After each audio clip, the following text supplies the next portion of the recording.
O Forest Plot é o resultado mais esperado dentro do processo de meta-análise, né? É aqui que eu, de fato, consigo interpretar todos os resultados, né, e ter aquele efeito global, tanto da análise individual como do efeito global sobre os estudos que eu estou avaliando, tá? Então, ele é um gráfico central no processo de meta-análise, pois resume visualmente o efeito de todos os estudos, e cada estudo aparece com o seu risco relativo estimado e o seu intervalo de confiança, obviamente que dependendo do seu tipo de estudo, né, vai apresentar outro desfecho. Ele permite avaliar rapidamente se os estudos concordam entre si e qual a direção geral desse efeito. Tá? O ponto principal que eu vejo de deficiência não é nem que você não sabe gerar o Forest Plot, é que você não sabe interpretar o Forest Plot. Tá? Então nós vamos nos próximos slides aqui detalhar com calma como é que a gente consegue interpretar cada parte do Forest Plot. Então, primeiro apresentando o gráfico. Esse é um gráfico para o Forest Plot. Como você pode ver aqui, ó, eu tenho um risco relativo no eixo X, eu tenho aqui o valor dessa reta contínua aqui no valor igual a 1, né, porque o risco relativo está sempre ali no efeito menor que 1, maior que 1 ou igual a 1, então eu traço uma reta no efeito 1. Cada linha dessa representa um intervalo de confiança associado a um estudo. Nesse primeiro momento aqui eu tenho estudo 1, estudo 2, estudo 3, estudo 4, estudo 5, estudo 6, estudo 7, estudo 8 e um losango que informa o efeito global. Mas calma, vamos com calma e interpretar primeiro os quadrados. Cada estudo é representado por um quadrado. A posição do quadrado no eixo horizontal corresponde à estimativa do efeito. Então, eu vejo que esse primeiro quadradinho aqui está à esquerda do valor igual a 1. Então, aqui eu tenho uma indicação favorável ao grupo de intervenção.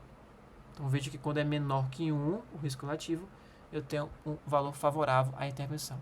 O tamanho do quadrado, como vocês podem ver aqui, esse gráfico aqui de cima, esse quadradinho de cima é menor que o quadradinho de baixo. Ele reflete o peso do estudo na meta-análise. Então, esse estudo, por exemplo, esse estudo 4 aqui, que é o quarto, né, de cima para baixo, ele é o que tem maior peso no estudo da meta-análise, porque ele tem maior tamanho. Estudos mais precisos costumam aparecer com quadrados maiores. Então, além de ter maior efeito, ele é muito mais preciso. Então, em resumo, no gráfico a gente pode ver que a maior parte dos quadrados, ou quase todos, estão à esquerda do risco relativo igual a 1, indicando efeito favorável à intervenção. Tá? Ah, mas esse losango, calma. Vimos os quadrados. O quadrado vai me formar o peso do estudo e vai me formar a posição dele com relação à minha medida de efeito, no caso, risco relativo. Tá? Se você quiser pausar, você pausa, anota e descreve isso. O segundo ponto é com relação ao intervalo de confiança. Cada linha horizontal que é apresentado aqui, respectivamente a cada quadrado, representa o intervalo de confiança. Intervalos de confiança curtos indicam maior precisão e intervalo de confiança longo indicam maior incerteza. Então vejam que esse gráfico aqui, ó, esse primeiro intervalo de confiança, ele tem um quadradinho bem pequeno, que pelo slide anterior a gente viu que quadrado pequeno indica um peso menor no estudo. E tem um maior intervalo de confiança. Então esse é um estudo que, em relação aos demais, muito ruim, né? Ele tem um baixo peso e um alto intervalo de confiança. Ou seja, uma maior incerteza. Outro ponto é, quando você cruza a linha do efeito nulo, o que acontece aqui, nesse primeiro, nesse terceiro, nesse quinto, sexto, sétimo e oitavo, significa que o estudo não é significativo. Embora o quadrado, que seja o efeito médio, esteja fora, ou seja, esteja à esquerda do valor igual a 1, o intervalo de confiança indica que é possível que em algum momento esse risco relativo desse estudo aqui, que é o primeiro, por exemplo, pode ser igual a 1. Tá? Então, nesse gráfico que a gente consegue ver aqui ao lado, a gente tem muitos estudos que permanecem totalmente à esquerda, que reforçam a direção do efeito, mas também temos estudos que incluem o 1 no intervalo de confiança, ou seja, reforça que o efeito não existe, que a intervenção não foi significativa. Tá? O losango, que é esse valorzinho aqui final, ele representa a estimativa combinada da meta-análise. Então, é o valor que de fato eu estou atrás. Dado que eu peguei todos os estudos, qual é a combinação final? Então, o losango representa a estimativa combinada da meta-análise. O centro do losango é o efeito conjunto. Então, veja que esse losango está com a linha tracejada para comparar o losango com os demais, né? Então, com relação ao efeito, ao primeiro quadradinho aqui, eu tenho um losango que está muito maior que ele, com relação a esse maior também, e vejam que o estudo de maior peso é o que mais contribui para a posição do meu losango, né? As extremidades mostram o intervalo de efeito de confiança global, por isso que eu estou mostrando um losango e não um quadrado. O losango vai ser o meu intervalo de confiança. Ele é o ponto principal para interpretar o gráfico agregado, obviamente que é o efeito global. E nesse gráfico ao lado, a gente vê que o losango está totalmente à esquerda, indicando redução significativa do risco. Ou seja, se eu considerasse, por exemplo, o último estudo apenas para interpretar os meus resultados, eu diria que não há efeito da intervenção, né? Seja do medicamento, seja do tratamento, seja de qualquer outra coisa. Mas quando eu avalio o efeito global, sim, há intervenção. Então, veja a importância de analisar um conjunto de estudos e não apenas um estudo. Tá?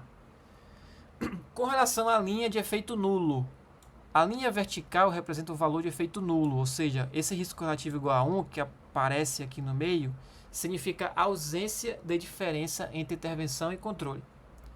Estudos que não cruzam essa linha são estatisticamente significativos, como que acontece nesse estudo número 2 aqui, ó, o segundo de cima para baixo. A posição relativa dos estudos, a linha indica a direção do efeito. No caso, todos estão à esquerda, então há efeito significativo. Mas alguns têm o seu respectivo intervalo de confiança cruzando a linha do risco relativo igual a 1, indicando que não tem efeito.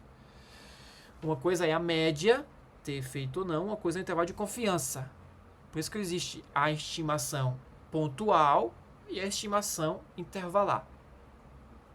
No gráfico ao lado, a maioria dos estudos está à esquerda desta linha, sugerindo o benefício da intervenção.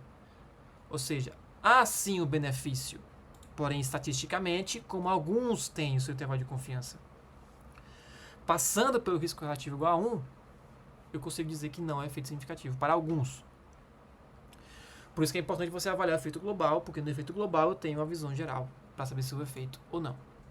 Então, interpretando tudo junto, a gente tem aqui um gráfico que avalia a consistência entre os estudos, ele verifica se a tendência é clara de efeito, ele analisa se o resultado global é significativo, ele observa se há heterogeneidade relevante, e no gráfico ao lado a gente tem todos os elementos que convergem, né? A gente tem aqui a tendência à esquerda da linha, nulo, né? O losango significativo, indicando que existe de fato uma indicação de redução de risco, tá? E que de fato existe um pouco de heterogeneidade também, dado o tamanho do intervalo de confiança e a diferença de interpretação entre os estudos, e também o tamanho do quadrado, né? Nos leva a ter essa interpretação. Visto o forest plot, a gente passa agora para o viés de publicação, que a gente vai construir aqui o funil plot, que é um outro gráfico super importante no processo de meta-análise.